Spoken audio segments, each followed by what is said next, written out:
వారు వివేకానంద విద్యాలయం, Vivekananda high school అన్నీ పెట్టి అవన్నింటినీ కూడా వాళ్ళ కుటుంబ సభ్యులు ఎవరికి అప్పగించకుండా ఇది సరస్వతి శిశు మందిర్ అనేటువంటి ఒక సంస్థకి సుమారు ఒక 10 కోట్ల రూపాయలు విలువ చేసేటువంటి భవనాలు స్థలంతో కూడా వాళ్ళకి రిజిస్టర్ చేసేయటం జరిగింది.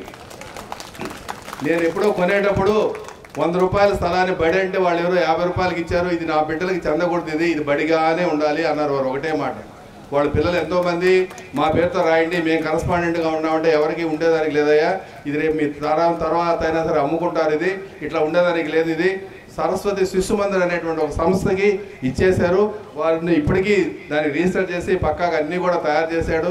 ఆయన ఏ విషయాన్ని కూడా ఇంటి విషయాన్ని కానీ ఏది పట్టించుకోకుండా ఆశ్రమంలో ప్రశాంతమైనటువంటి జీవితంలో 96వ సంవత్సరం మన మార్చి 20వ తేదీ ప్రవేశించారు.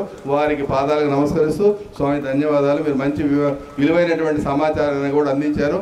ఇప్పుడు మా కమలానంద తీర్థ స్వాముల వారి కార్యక్రమాన్ని వందన సమర్పణ కార్యక్రమంతో ఈ కార్యక్రమాన్ని ముగించుతున్నాము.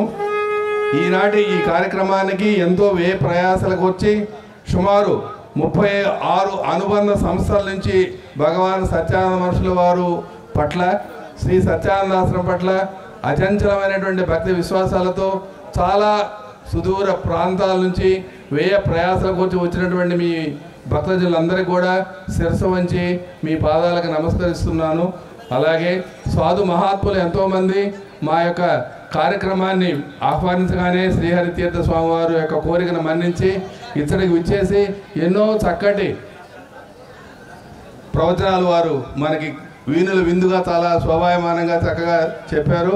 వారికి కూడా వారి పాదాలకి నా శిరస్సు వంచి వందనాలు సమర్పించుతున్నాను.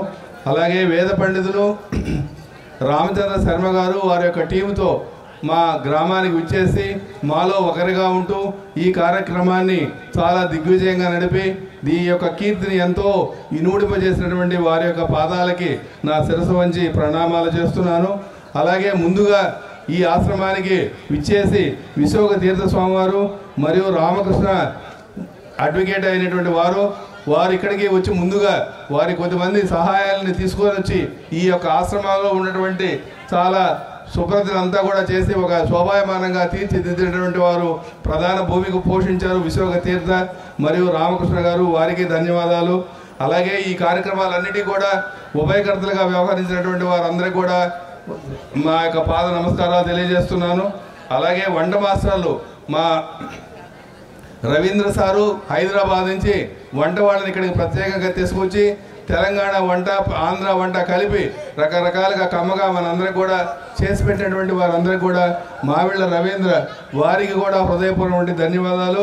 అలాగే వంట మాస్టర్లందరికీ కూడా వారికి సహాయపడినటువంటి వారందరికీ కూడా హృదయపూర్వకమైన ధన్యవాదాలు.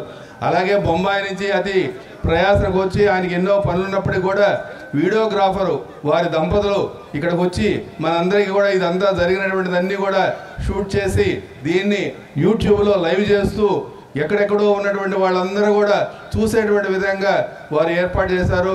వారికి వారి కుటుంబ సభ్యులు కూడా మా యొక్క ధన్యవాదాలు. అలాగే టీటీడీ అన్నమయ్య ప్రాజెక్టు నుంచి 3 రోజుల పాటు కూడా నిరంతరం ఇచ్చేసి ఇక్కడ ఎన్నో కార్యక్రమాలు చాలా దిగ్విజయంగా జరిపారు. వారికి మా హృదయపూర్వకమైన ధన్యవాదాలు, కృతజ్ఞతలు. అలాగే ప్రత్యేకంగా మా యొక్క ఆప్తులు సరస్వతి ప్రసాద్ గారు మరియు కళ్యాణ్ కుమార్ గారు, మంజునాథ్, సురేష్, వీరందరికీ కూడా మేము హృదయపూర్వకంగా ధన్యవాదాలు తెలియజేస్తున్నాను. వారు చాలా ఈరోజు చూడండి ఎంత గాత్రాన్ని అందరినీ కూడా పునీతులు చేసేటువంటి విధంగా ఆ యొక్క అన్నమయ్య కీర్తనలు గొప్పగా పాడారు. వారికి మరొక పర్యాయం ధన్యవాదాలు తెలియజేస్తున్నాను.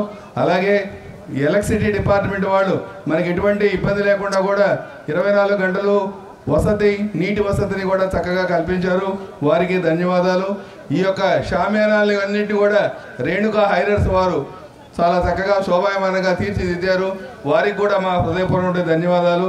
అలాగే మైక్ సౌండ్ సిస్టమ్ మేము చెప్పేటువంటి మాటల్ని బాగా ఇనుముడిపజేసేటువంటి విధంగా మిత్రులు సుబ్బరాయుడు గారు వారు చాలా ఆరోగ్యం సరిగా లేకపోయినప్పటికీ ఆయన దగ్గరుండి ఇవన్నీ కూడా పర్యవేక్షిస్తూ శిరస్సు వంచి నమస్కరిస్తున్నాము. అలాగే లైటింగు, జనరేటరు మా యొక్క గ్రామ వాస్తవ్యులైనటువంటి మీరా మోదన్ వారి యొక్క బృందం కూడా చాలా చక్కగా ఈ కార్యక్రమాలు నిర్వహించారు. వారికి మా ధన్యవాదాలు. అలాగే ఈ మంచినీరు సహాయాన్ని బొంబాయి వాస్తవ్యులు శ్రీ జక్కని బలరాం గారి కుమారుడు మహేష్, వారి ధర్మపత్ని శ్రీమతి కల్పన గారు. ప్రతి నీటి బొట్టు కూడా మేము పైసలు చెల్లిస్తామంటే సుమారు 25,000 రూపాయలు మంచినీటికి ఖర్చు అయింది. దాని అంతటి కూడా వారే భరించారు కాబట్టి వారికి కూడా మా హృదయపూర్వక ధన్యవాదాలు. అలాగే నేను ఎవరి పేర్లైనా సరే మీడియా వారు, ప్రెస్ మీడియా, తర్వాత మా బొంబాయి నుంచి వచ్చినటువంటి రవి, వాళ్ళ శ్యాము, వీళ్ళంతా కూడా దీన్ని అంతా కూడా అప్పుడప్పటికే ల్యాప్టాప్లోను దాంట్లో కూడా చేసి యూట్యూబ్లో పంపిస్తున్నారు. వారికి కూడా ప్రత్యేకమైనటువంటి ధన్యవాదాలు. ఎంతోమంది ఈ యొక్క విద్యార్థి బృందాలు ఇక్కడ సహాయంగా వంటవాళ్ళ దగ్గర ఆడవాళ్ళు మగవాళ్ళకి ఇట్లంతా కూడా చేసి ఎక్కడ ఎవరికి ఎటువంటి చిన్న ఇబ్బంది కూడా లేకుండా చక్కగా వారు సహాయ సహకారాలు అందించారు. వారందరికీ కూడా పేరు పేరున నమస్కారాలు తెలియజేస్తూ సెలవు తీసుకుంటూ, ఎవరి పేరైనా ఎక్కడైనా పొరపాటున మేము ఎవరికైనా కూడా చెప్పలేకపోతే నన్ను సహృదయంతో మన్నించి చెప్పినట్టుగా భావిస్తారని మనస్ఫూర్తిగా కోరుకుంటున్నాను.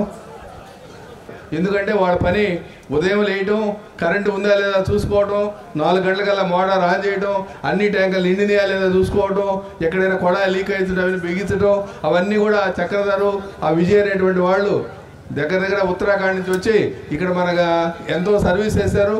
ఆ ఉత్తరాఖండ్ నుంచి వచ్చినటువంటి విజయ్, చక్రధరు వెంటనే రావాలి.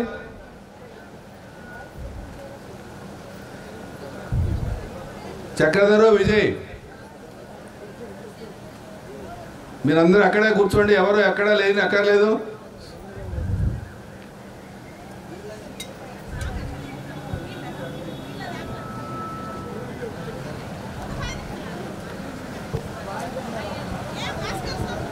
చక్రధరు, విజయ్.